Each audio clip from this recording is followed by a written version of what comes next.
They have lied to you your entire life. You've always been told that solitude is a problem, that those who are alone are sad, lost, broken. But what if the truth was exactly the opposite? What if solitude was the secret of the most powerful minds in history? Carl Jung, Schopenhauer, Marcus Aurelius. They all understood a truth that society refuses to accept. Being alone is not a weakness. It is a strength that few dare to embrace.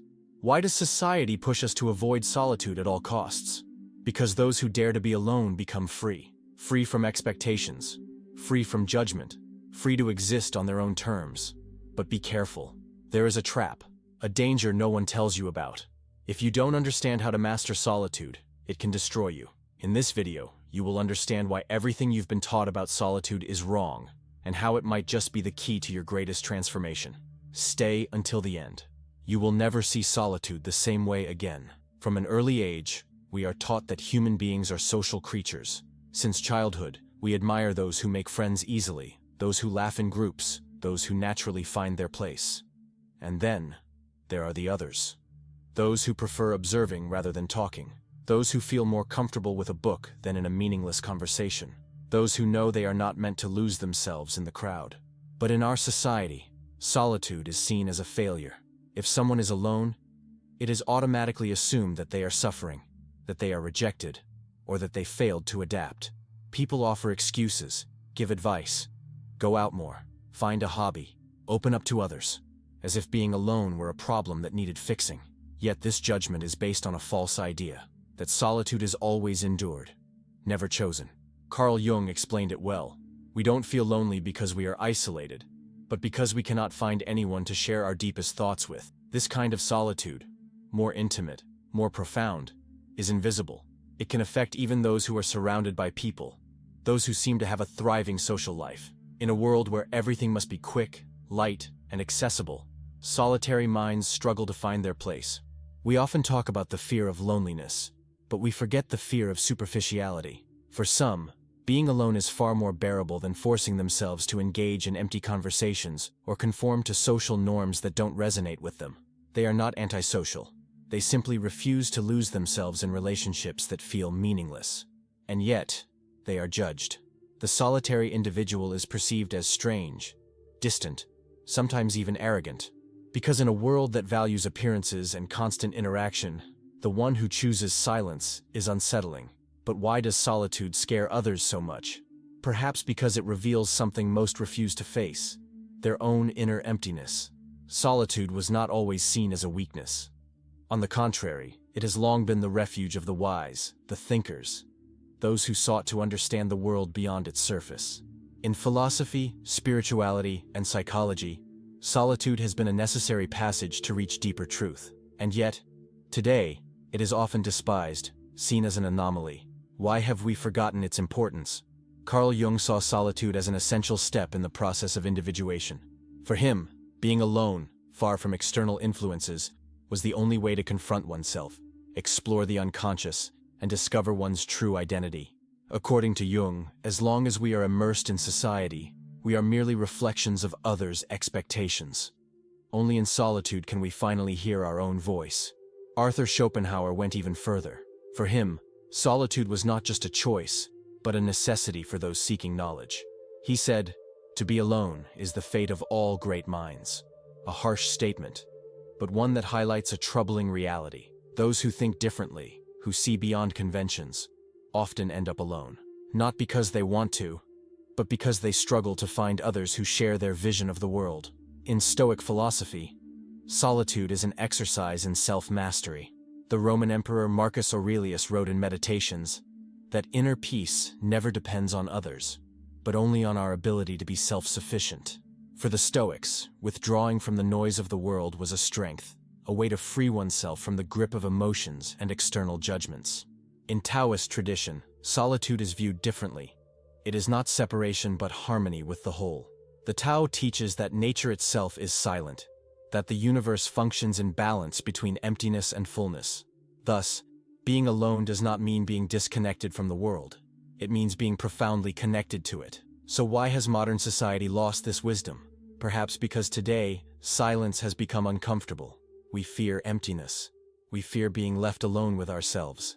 We would rather be endlessly distracted than ask the only question that truly matters. Who am I, when nothing else defines me? There is a paradox in solitude. Many flee from it, fear it, and see it as an absence, a void to be filled.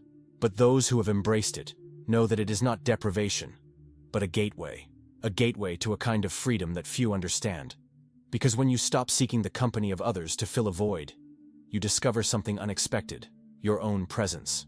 Carl Jung expressed it well. The one who looks outside dreams, the one who looks inside awakens. Solitude is the moment when we stop being distracted by the outside world and begin to confront what lies within us. It is in this space of silence that clarity, creativity, and authenticity emerge. Amidst the noise of others, we are constantly influenced. In solitude, we finally hear our own voice. This is how great ideas and deep transformations are born. Many creators, writers, and philosophers have found in solitude not suffering, but a source of inspiration. It is there that they drew their vision, their art, their strength, but it takes courage. Because in silence, we face our own shadows. We can no longer run from who we truly are. Some might say that solitude is a luxury, a privilege, but it is not about external conditions. It is an inner state. You can be alone in the middle of a crowd, just as you can feel surrounded even in silence. True solitude, the kind that enriches, is not about escaping the world but about no longer depending on it. There is something profoundly liberating about this independence. When we stop expecting others to define us, to validate us, to fill our emptiness, we realize that what we were searching for elsewhere has always been within us. That is when solitude stops being a fear and becomes a strength, a conscious choice, a reconciliation with oneself. But if solitude can be a path to freedom, it can also become a trap. It all depends on why we embrace it. Solitude is a strength, but it can also become a prison. It all depends on the reason why we choose to withdraw from the world. There's a fundamental difference between solitude that nourishes and isolation that confines. The first is a quest for self-discovery. The second is an escape from others, and that is where the danger lies. Carl Jung often spoke about the shadow self, the hidden aspects of our personality that we refuse to see. Solitude can be a space to understand them, but it can also become a refuge to avoid them. Some isolate themselves not to find themselves, but to escape their wounds, fears, and failures. They confuse freedom with avoidance, independence with the fear of rejection. Where conscious solitude brings clarity and inner peace, involuntary isolation creates emptiness. It distances us from reality, traps us in a bubble where nothing makes sense outside of ourselves. Little by little, our connection to the world fades, and with it, the possibility of balance. Because even the most solitary minds need sincere connections, even if they are rare, even if they are discreet. This is the challenge. Knowing how to distinguish between chosen solitude and imposed isolation. Being alone does not mean rejecting humanity. It means learning to exist without depending on it. It's not about disappearing, but about refocusing. True solitude does not cut us off from the world. It allows us to return to it with more strength, with more clarity. It is a bridge, not a wall. But to embrace it fully, we must see it as a freedom, not a fate. So, what is solitude really? A burden or a liberation? A suffering or a rebirth? Perhaps the answer depends on how we choose to welcome it. For some, it is a curse, an unbearable void. For others, it is a space where the mind can finally breathe, a place where the soul expands without constraint.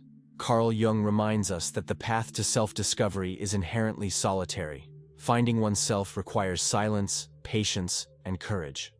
In a world that constantly demands our availability, that pushes us to exist through the gaze of others, choosing solitude is a radical act. It is not a rejection of the world. It is an affirmation of the self. It is not a weakness, but a quiet power that few understand. The outside noise fades away, and in that silence, we finally meet ourselves. It is no longer an absence, but a presence. Not that of others, but our own. A presence that is deeper, truer. And on that day, solitude is no longer a fear. It becomes a choice, a privilege, a freedom. Because in reality, silence is never empty. It is full of answers, full of hidden truths that only those who dare to explore it can hear. Solitude is not a burden. It is a force. Today, we have understood why society fears it, how it can be a key to personal transformation, and why thinkers like Carl Jung, Schopenhauer, and Marcus Aurelius saw it as a path to freedom. What makes the difference is not being alone, but how we choose to be alone. Conscious solitude helps us refocus, understand ourselves better, and exist on our own terms. But if it turns into an escape, it can trap us. It is all a matter of balance and understanding. So now, take action. Take a moment today to be alone with your thoughts, without distractions. See what it brings you. If this practice becomes a ritual, you will discover a clarity and inner strength you never knew you had. If this video made you think, subscribe to the channel and turn on notifications so you don't miss anything. Here, we explore psychology, philosophy, and personal development to help you live with greater awareness and power. And now, I have a question for you. If you've made it this far, write in the comments. Solitude is my strength. See you in the next video.